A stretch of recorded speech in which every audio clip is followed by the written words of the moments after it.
दोस्तों, भारत के जंगलों और पुराने खजानों के बारे में एक ऐसी बात कही जाती है जिसे सुनकर बड़े बड़े तांत्रिक भी डर जाते हैं। कहा जाता है कि कुछ खजानों की रक्षा कोई इंसान नहीं करता, बल्कि उनकी रखवाली करती है एक रहस्यमयी और खतरनाक शक्ति जिसे कहा जाता है यक्ष। आज की कहानी एक ऐसे आदमी की है जिसने अपने लालच में आकर यक्ष को जगा दिया और फिर उसके साथ जो हुआ वो हम और आप कभी सोच भी नहीं सकते। तो चलिए आज की इस हॉरर स्टोरी को स्टार्ट करते हैं। यह घटना लगभग 40 साल पहले की है। छत्तीसगढ़ के एक गांव के पास एक बहुत पुराना जंगल था। गांव के लोग कहते हैं कि उस जंगल के अंदर एक पुराना खजाना दबा हुआ है, लेकिन उस खजाने की रक्षा करता है एक यक्ष। गांव में एक आदमी रहता था जिसका नाम था मोहन। मोहन बहुत गरीब था और हमेशा पैसे के बारे में सोचता रहता था। एक दिन गांव में एक बूढ़ा साधु आया। उसने गांव वालों से कहा, इस जंगल में खजाना है, लेकिन उसकी रक्षा करता है एक यक्ष जो लालची इंसानों को कभी माफ़ नहीं करता।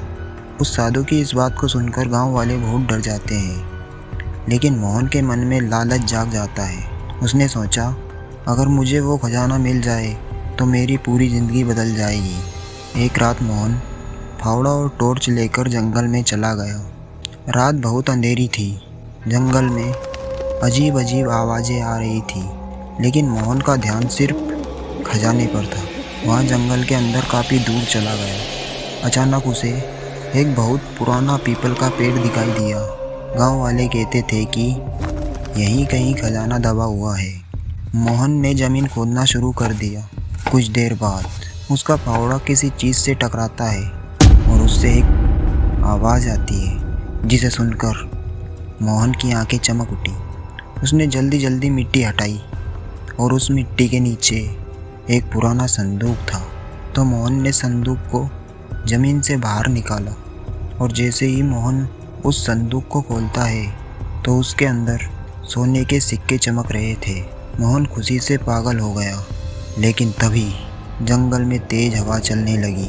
पीपल के पत्ते जोर जोर से हिलने लगे और अचानक किसी ने पीछे से आवाज़ दी, खजाना मिल गया। मोहन का दिल जोर जोर से धड़कने लगा। उसने धीरे से पीछे देखा। वहाँ एक लंबा और काला साया खड़ा हुआ था। उसकी आंखें आग की तरह चमक रही थी और उसकी आवाज़ बहुत भारी थी। ये खजाना मेरा है। मोहन डर गया। उसने पूछा, तुम कौन हो? साया धीरे धीरे उसके पास आया और बोला, मैं इस खजाने का रक्षक हूँ। मैं हूँ यक्ष। जैसे वो यक्ष ये कहता है, तभी एक जोर की बिजली चमकती है। उस बिजली की रोशनी में मोहन ने इसका चेहरा देखा। उसका चेहरा बहुत बड़ा था, आंखें लाल, दांत बहुत लंबे और उसके हाथों में अजीब सी शक्ति थी। मोहन डर के मारे कांपने लगा। यक्ष बोला, सदियों से मैं इस खजाने की रक्षा कर रहा हूँ। जो भी लालच में इसे लेने आता है वो यहाँ से जिंदा वापस नहीं जाता। मोहन घुटनों पर गिर गया। मुझे माफ़ कर दो, मैं गरीब हूँ, मुझे छोड़ दो, मुझे जाने दो। यक्ष जोर जोर से हंसने लगा। उसकी हंसी से पूरा जंगल गूंज गया और यक्ष बोला, लालच हमेशा इंसानों को मौत तक ले जाता है। उस भयानक रात में अचानक मोहन के चारों तरफ अजीब अजीब सी परछाइयाँ घूमने लगीं। जंगल और भी डरावना हो गया।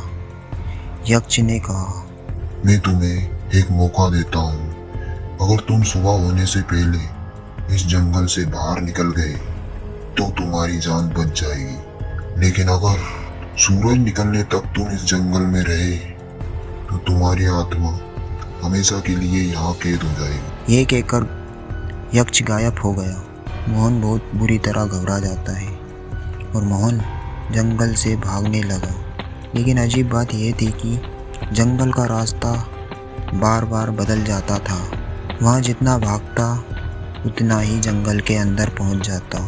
उसे हर तरफ यक्ष की हंसी सुनाई देती है। मोहन पागलों की तरह इधर उधर भागता रहा और अब तो उसकी टॉर्च भी बंद हो गई थी। अब चारों तरफ पूरा अंधेरा था। तभी उसे सामने वही पीपल का पेड़ फिर से दिखाई देता है। मोहन समझ गया कि मैं इस जंगल में फंस चुका हूँ। अब मुझे कोई नहीं बचा सकता। धीरे धीरे सुबह होने लगी। आसमान में हल्की रोशनी दिखाई दी। तभी मोहन के सामने फिर से वही यक्ष प्रकट हुआ। उसकी आवाज़ गूंज रही थी।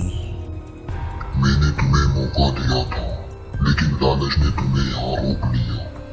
मोहन जोर जोर से रोने लगा, लेकिन अब बहुत देर हो चुकी थी। यक्ष ने अपना हाथ बढ़ाया और अचानक मोहन की चीख पूरे जंगल में गूंज उठी। अगले दिन सुबह जब गांव के लोग जंगल में गए तो उन्हें पीपल के पेड़ के नीचे मोहन का फावड़ा और टॉर्च मिली, लेकिन मोहन नहीं मिला। गांव के बूढ़े लोग आज भी कहते हैं, जो भी उस जंगल में खजाने की तलाश में जाता है उसे रात में एक लंबा और काला साया दिखाई देता है और दूर से एक आवाज़ आती है, यह खजाना मेरा है। दोस्तों, कहते हैं कि भारत के कई जंगलों और पुराने मंदिरों में आज भी यक्ष खजाने की रक्षा करते हैं और अगर कोई इंसान उनके खजाने को छूने की कोशिश करता है तो उसका अंजाम मोहन जैसा ही होता है। लेकिन कहानी अभी ख़त्म नहीं हुई मेरे दोस्त। ये था कहानी का पार्ट 1। पार्ट 2 बहुत ही जल्दी आने वाला है, तो please like share and subscribe ज़रूर करें और कमेंट में हमें ज़रूर बताएं कि क्या लगता है आपको पार्ट 2 में क्या होने वाला है। तो मिलते हैं कल फिर से इसी टाइम पर एक नई वीडियो के साथ। तब तक के लिए आप अपना ख्याल रखिए।